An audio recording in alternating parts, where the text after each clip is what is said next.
They call it the Barbara Streisand effect. You've probably heard of it before. It was made famous by South Park. It's the idea that when you blast something, you simply empower it when it comes to people knowing about it. Today, we're here to tell you that there may be a new effect in town, and that's called the Alyssa Mercante effect. She, of course, is taking legal action against a YouTuber with a meteoric rise. It's Smash JT and what he's facing from the head of Crazy Kotaku.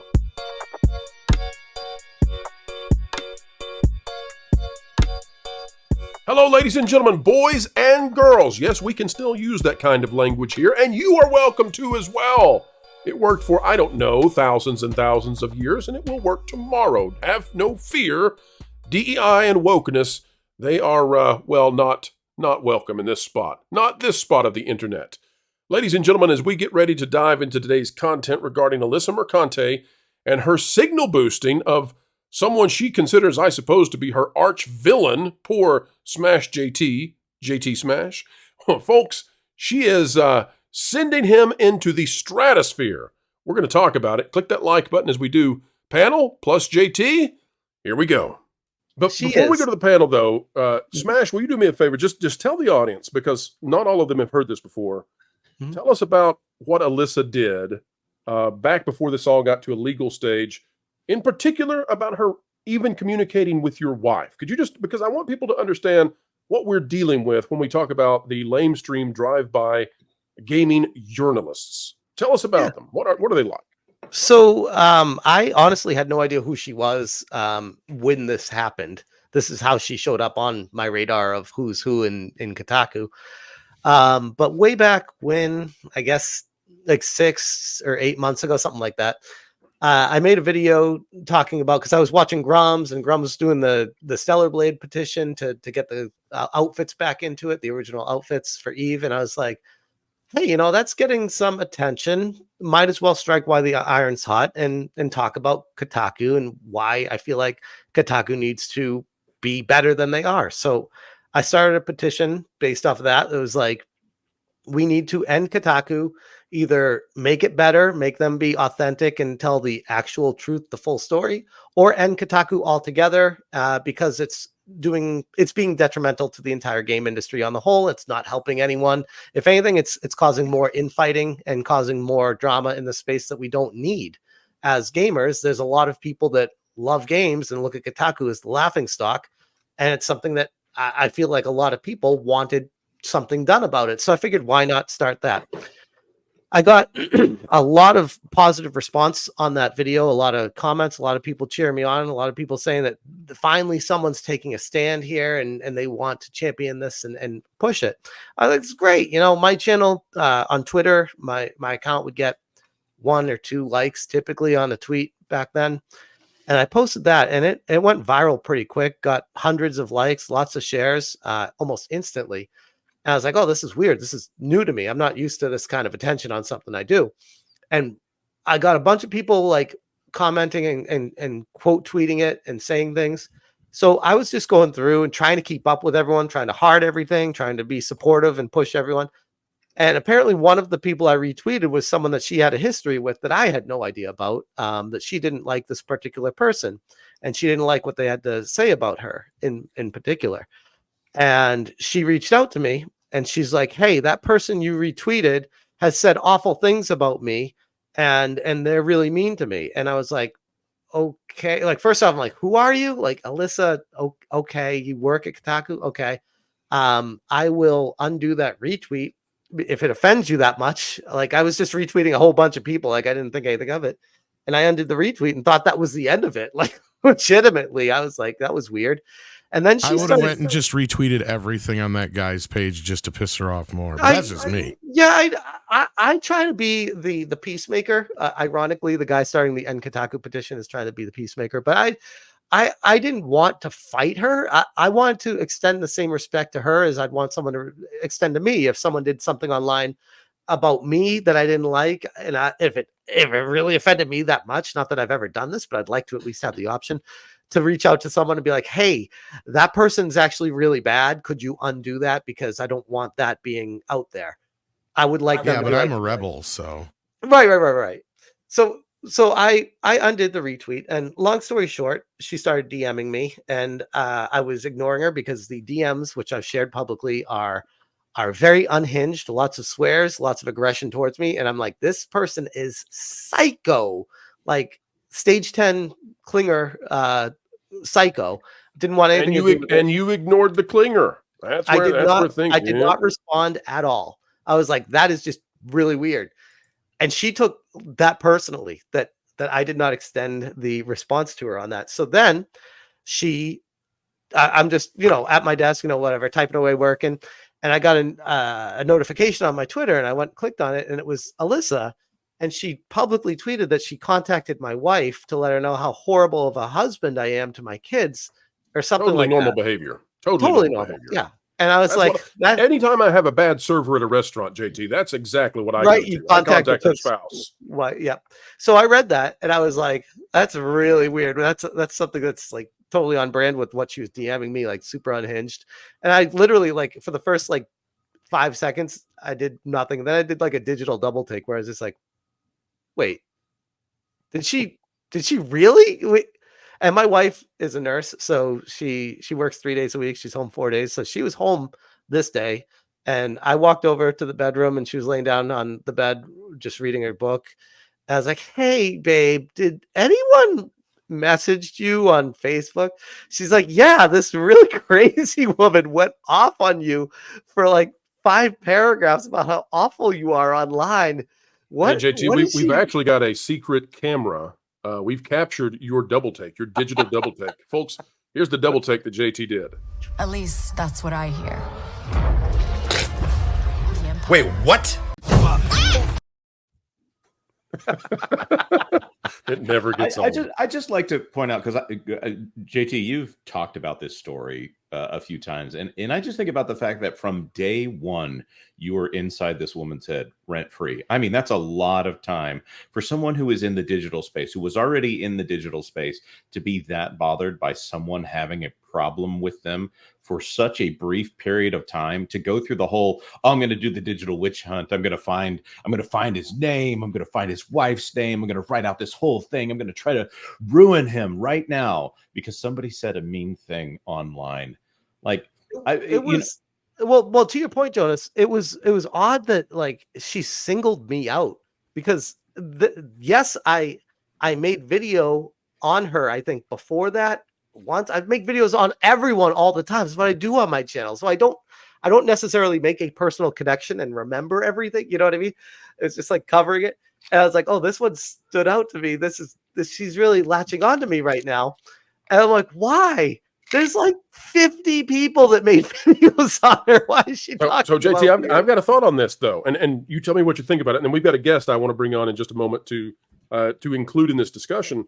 But I'll give you an example of what we experienced, and then I'll relate it back to what you're going through right now. When Black Girl Gamers, the organization, not the demographic, decided to go after thatpartplace.com, I think that they looked across all of the news sources and all of the personalities, and they thought, this is a little bitty website. It doesn't have the ability to defend itself. And they didn't realize that the person in charge of it is the founder of Bounding Into Comics, and that I and my company own it. And so they just saw little website, not realizing it had just started and we're into, the venture stage and all that. Mm-hmm. They thought it was a target. And I think that she may have looked at you and said, not as big as some of these others. Like, she's not going to go after Critical Drinker, she's not going to go after Geeks and Gamers. She's not going to go after some of the big names in the space because she doesn't want to face the kind of backup that they can get. She just didn't realize that was also going to be for you. So I don't know this to be the case. I don't have secret camera footage of it, but I imagine that when they saw Ron Coleman and Dylan Group attached to this, that they probably needed a change of pants. I think you're right. I think you're spot on. The only thing I would contest with that line of thinking, because I know you're not giving her credit for being smart here, but just I try not to. That's a dangerous road to go down. Right. I think the other perspective to take on this is, even if I had 0 subscribers, this is what gets attention. If you go after someone incorrectly on the internet, internet justice is like a real thing. I've noticed that people want there to be a balance. And if people are irrationally attacking someone and from a standpoint that they should not be, it will naturally gain people on the side of the person being attacked, being like, what you're doing is not okay right now. And we need to defend this person. So it's like a natural course of the internet that I don't think she understands, that it doesn't matter how small I was. I think obviously it made her avoid the bigger channels. I'd agree with that. But I think her misstep was she was trying to go after someone because I think what happened is she got a taste of attention by lashing out. She got the whole Frosk thing and realized if I go crazy and spurg out, I get followers and people heart my tweets more and people attack me more, but it's more interaction and ultimately more money at the end of the day for me in my pocket. So why not be the bad guy? Why not just be infamous and grow that way until it gets to the point where she is just wrong. She's a rock in a hard place right now, can't move, and she's still lashing out. It's like, you have been checkmated. Like, your Game move, over. you can't. Yeah, game over. If she pursues it, this is pro with a fake legal hat on, but if she pursues it, I think that she'll have to pay your attorney's fees because she's going to get hit with the slap stuff. And I look forward to her paying Ron Coleman. I look forward to Alyssa Mercante sending a check over to Donald Trump's lawyer. By the way, I'll say this too. I want to congratulate you because you've heard of the Streisand effect. Well, one day people will have heard of the Alyssa Mercante effect, and when they look at that on Wikipedia, you're going to be there as the reason that it all happened. Someone who is no stranger to the ire of the internet, as well as popping the balloons of pop culture, I want to bring in the man, the legend, his sodium sir himself. Please welcome from the Salty Nerd Podcast. It is Matt Kadish. Welcome, sir. Thanks for having me on, Dubs. Good to be here. Yeah, happy to have you. And I like that Sega pastiche that says salty instead. Salty. Matt, your thoughts on this topic? We're about to wrap it up, but I want to give you a chance to talk with Smash and also give your opinion on the whole Kotaku Alyssa Mercante situation. And also, hello, Salty. Here's a way to do this. You two in person. Hi, Smash. Matt, here's a way. Let me just toss you this. If you ran a website and your editor or your authors were messaging people's spouses who were critical of their articles, would you say, "Yeah, I think we're done here. I think you can mosey on"? I guess it depends on who the authors are and who the families are that they're contacting. All right. Well, weigh in a bit more. Get a little deeper there, Matt. Tell us what you think about the whole situation, if you are so inclined. Yeah, this morning I was following my Twitter feed, or I should say, is it X, Twix, whatever you call it nowadays, and I was just seeing a lot of JT's posts and following the Alyssa Mercante thing. She's one of those people where it's almost like a cockroach. Like, you don't worry about cockroaches until you see one out in the light. And whenever I see her on my feed, I'm just like, oh God, that thing again. She is Frost 2.0, but I think she's worse than Frost because Frost knew when to go away. She's Frost evolved, you say? Yes, she is the second coming of Frost. Anyway, evolved form. I've always said if Frost were a Pokemon, she turns into Alyssa Mercante. Indeed, they're basically the same person.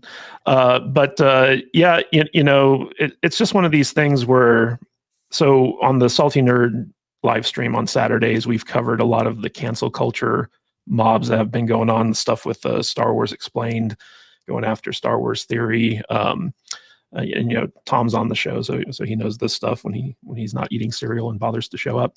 It's Lucky Charms. How could you deny it? But also, like the whole going after Gary and Geeks and Gamers and Ryan Kennel. Going after, Star Wars Theory. There's so many examples of stuff that would have worked maybe like 4 or 5 years ago before Elon bought Twitter, and the social media landscape was all in lockstep with okay, these people are offensive, we're going to ban them, stuff like that. Nowadays, that stuff doesn't quite work as well as it used to, and she has such a fragile ego the fact that she would get lawyers involved or take this into the courts and stuff like that, it feels like she's got something to hide, and she might just be kind of like a little bit too butthurt. But like, we just got word today that Taylor Lorenz got laid off from the Washington Post. So people you hate to see it. It's terrible. Wow.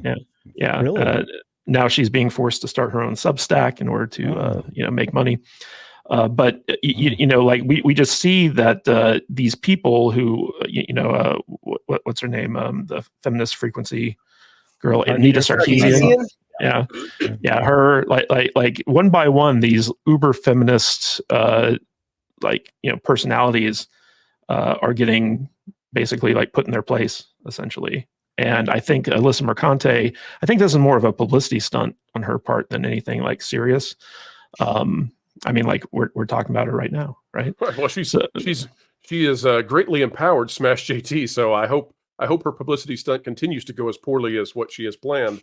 I'll say this too. Well, real quick, Go ahead. for someone to hate someone else as much as she clearly does to me, I've verbalized it multiple times in videos that I know she's watching, is like, stop talking about me. You're literally empowering me and making me popular by doing what you're doing, and you hate me. It's making your hate grow for me. It's this very vicious cycle spiral downward. Well, the more she hates me, the more popular I'm getting. She's getting more angry. JT, we have a name for that here at the Salty Podcast. You're being mangolded right now. I got to steal that. That's wonderful. Yeah. It's whenever I see somebody who is, coming at me or something like that, I will always just kind of ignore it, because I always say to myself, the only thing that I do by acknowledging it, by reacting to it, by selling for it, to use a wrestling term, is I give that person a platform. I boost them up. I make them more visible. It's insane that she does not see that, what she's doing for you. The gift that she continues to keep giving you by continuing this with her Lionel Hutz attorney-at-law attorney. Well, I just want to say... money down. We've been talking about Stinkasian. We've been talking about... intentionally mispronounced. We've been talking about Mercante and Lorenz and all of these. I just want to clarify, folks, that there are so many fantastic women in our space who are rising up in popularity. I think about Force of Light. I think about Lorena Creel. I think about Kara from the Rippaverse. I was on with guys, help me out. I'm stalling for a moment. Savvy. I was trying Savvy's to. amazing. Stacey was coming to mind. I was like, brilliant, Stacey. by the way. Savvy is a genius. We need to get her on the channel. Yeah, and She's don't great. forget Tom. I mean, he's one of those fabulous women out there doing a great job. He is. Well, I'm sorry for misgendering you, Tom. You are amazing. Well, he Stunning was and brave. playing a she earlier. And by the That's way, a Chinese joke. don't want to leave out Tabitha Tabitha, who was on the show maybe a month ago, hoping to have her back on soon. So there are all these women who are doing just a phenomenal job in our space. It's not as if it is men versus women. It's ideas versus ideas. And in particular on our side, it's good ideas versus bad ideas. Go ahead, Smash. Real quick, bro. I've had a lot of times, especially she's even called it out herself, where they've tried to pigeonhole me as, Smash hates women, anti-women. I've had people, he's racist, he's anti-black people. It's like whatever they can try to fit in a narrative for me. I'm like, if you look at my coverage, literally it is a dartboard, smorgasbord of literally anything that is quantified potentially human. Smash, I don't want to get too deep in your relationship, but how's your mom or how's your wife? JT, right. You've won once they call you an incel. Like that's just the final.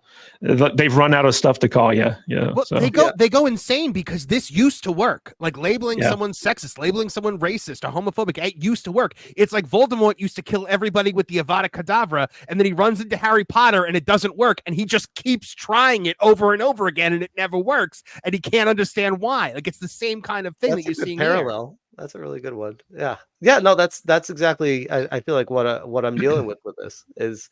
I'm not going to back down. I'm not going to curdle and be like, okay, I'll just apologize and say sorry, which something we didn't even talk about with this 5-page letter that her lawyer sent me, the apology they wanted me to say would have implicated me as to going against the YouTube terms of service. They could have gone to YouTube, got my channel struck and taken down. So that is, and I said this in one of my videos talking about it, like that is an evil I couldn't even comprehend for someone to go that far to try to destroy somebody. I'm like, what? Why is this even? Why are you even thinking about me? Like, these people, JT, aren't used to having people punch back at them. They're not used to having people stand up to them and fight back. So they just think that they can get away with stuff like this, right? Right. So they win through spit and vitriol, not through IQ, and you have the latter. Can, All right, well, can Jonas, I add another perspective? One more, Lou, and then Jonas will have to get to Super Chats after Lou. Okay, look, I am the only person here, I guess, who never even heard of Alyssa Mercante because I'm not into the whole gaming space. So how blessed you must I thought, be. well, I'll look her up. I'm And I sorry. looked at, and I found her LinkedIn. You want to guess the kind of things she says about herself to promote herself? Oh no! By the way, this is a Hero. PG content show. Yeah, about writer, editor, obsessive. When you self-define yourself as an obsessive, you're right on that road to crazy land. That's interesting. I didn't even know that. Self-define yourself. This is a writer. Well, yes, proven track record in growing an editorial property, writing compelling copy, and editing layouts and designs. Wait, the same edit layouts of designs of Kotaku that Asmongold was making fun of because there were so many ads, you couldn't even scroll it. They're doing well though. 20% of your browser space to read is plenty enough. That's the Kotaku. 20 is giving it credit, but yes. Wow. Oh, Yeah. All right, Jonas. Let's bring up those. Kotaku but wait, she's got student support specialist and student rover. What the hell is that at Newcastle University? I think that's the person that gets coffee for people. Yeah, and then she marketing coordinator and social media manager for a construction company. Substitute teacher, extended day teacher, receptionist, and social media manager at the Alter Ego Salon. I would She never answered want calls, this made person in appointments. charge of children in any way. That I one mean, is. I full enjoy I'm that trying she's to worked at say the is- Alter Ego Salon. You karma in that naturally smash. You naturally are thinking, what did I do to make her so? The answer is you were the next one that came along. It's not about you.